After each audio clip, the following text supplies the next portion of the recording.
नमस्कार बंधुरा रिनार रंधन शालाय आपनादेर सकलके स्वागत। आज आमी आपनादेरके बानिये देखाबो मोदक, गणेशेर प्रिय मिष्टि मोदक रेसिपि। तो सामनेई आसछे गणेश चतुर्थी, ता आपनारा एइभावे बानिये गणेश ठाकुरके भोग निवेदन करते पारेन।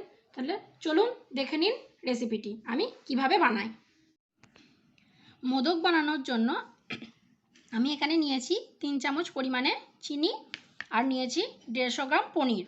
आमी एखाने पनीर नियेछि, आपनारा पनीरेर परिवर्ते छानाओ एखाने व्यवहार करते पारेन।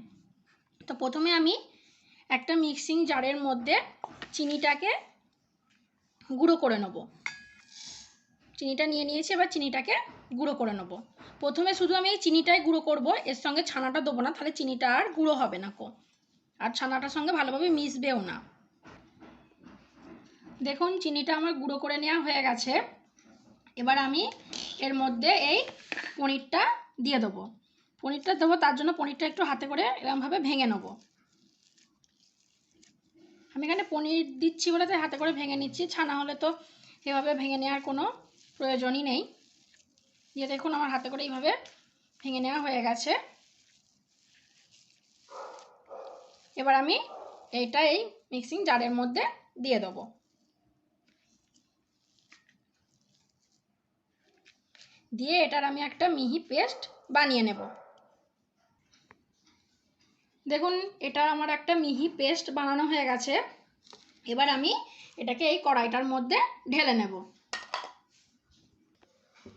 যে কড়াইটার মধ্যে আমি পেস্টটা ঢেলে নিয়েছিলাম, গ্যাস অন করে সেই কড়াইটা গ্যাসের ওপর চাপিয়ে দিয়েছি। দিয়ে এবার এটাকে আমি কন্টিনিউ নাড়তে থাকবো।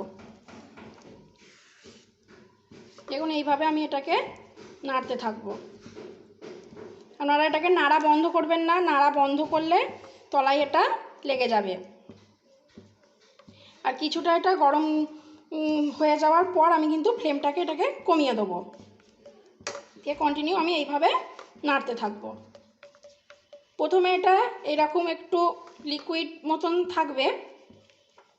দেখুন এটা প্রথমে একটু এরকম নরম আর লিকুইড মতন রয়েছে। এইভাবে এই পর্যায়ে এটাকে আমি খুব ভালোভাবে নাড়তেই থাকবো।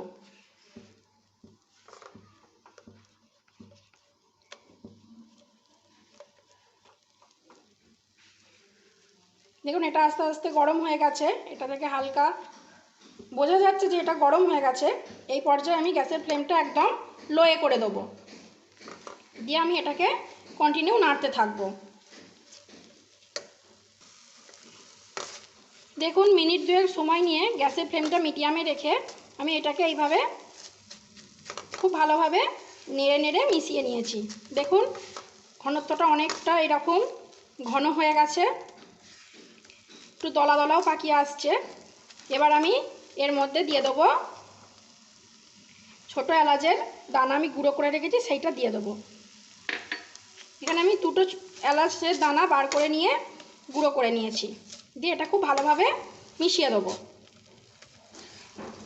এই এলাচের দানা দেওয়াটা সম্পূর্ণ অপশনাল। আপনাদের যদি এলাচের গন্ধ ভালো লাগে দেবেন, যদি কেউ পছন্দ না করেন তো দেবেন না। দেখুন এইভাবে খুব ভালোভাবে মিশিয়ে নিয়েছি। দেখুন এটা একটা এরকম দলা মতন পাকিয়ে আসছে। এই পর্যায়ে আমি এটাকে নামিয়ে নেব, দিয়ে একটা অন্য প্লেটের মধ্যে নিয়ে নেব। এর থেকে আর বেশি টান করব না, তাহলে এটা আরও শক্ত হয়ে যাবে। ঠান্ডা হয়ে যাওয়ার পর এটা একটু শক্ত হয়ে যাবে। এই পর্যায়ে আমি এটাকে নামিয়ে নেব। গ্যাসের ফ্লেমটা বন্ধ করে দিয়েছি। এবার একটা অন্য ডিশে আমি এটাকে নামিয়ে নেব। দেখুন এটা আমি একটা ডিশে নামিয়ে নিয়েছি। এবার এটাকে 2 মিনিট রেখে দেবো হালকা ঠান্ডা হওয়ার জন্য। আমি একদম এটাকে ঠান্ডা করব না, হালকা ঠান্ডা করে নেব। এখন এটা হালকা ঠান্ডা হয়ে গেছে। এবার এটাকে আমি খুব ভালোভাবে মেখে নেব। মেখে একটা ডোয়ের মতন বানিয়ে নেবো। এইভাবে খুব ভালোভাবে চেপে চেপে চেপে চেপে মেখে নেব, দিয়ে একটা ডোয়ের মতন বানিয়ে নেব। মিনিট 2 সময় নিয়ে আমি এটাকে খুব ভালোভাবে মেখে একটা ডো বানিয়ে নিয়েছি। এবার এখান থেকে অল্প পরিমাণে নিয়ে এরকমভাবে আমি প্রথমে গোল করে নেব। দিয়ে হাতের তালুতে রেখে আমি একটা মোদকের শেপ দিয়ে নেব। এইরকমভাবে একটা মোদকের শেপ দিয়ে নেব। ঠিক এইরকম নিচের দিকটা এরকম থেবড়ে নেব, আর এইভাবে আমি একটা মোদকের শেপ দিয়ে নেব। দেখুন মোদকের শেপ দেওয়া হয়ে গেছে। এবার ছাঁচে মোদক তৈরি করলে যেরকম গায়ে দাগ থাকে সেই দাগটাও আমি করব।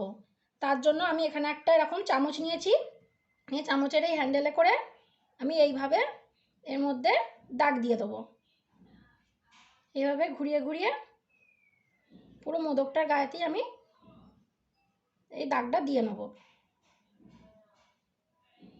এবার হালকা করে প্রেস করব।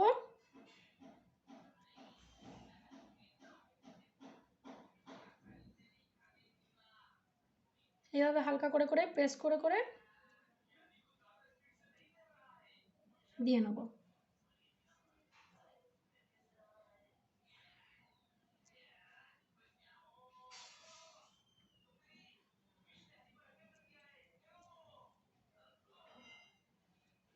দেখুন পুরো মোদকটা আমি এভাবে দাগ দিয়ে দিয়ে তৈরি করে নিয়েছি। ঠিক দেখতে এইরকম লাগছে। এইভাবে আমি সবগুলোকে গড়ে নেব।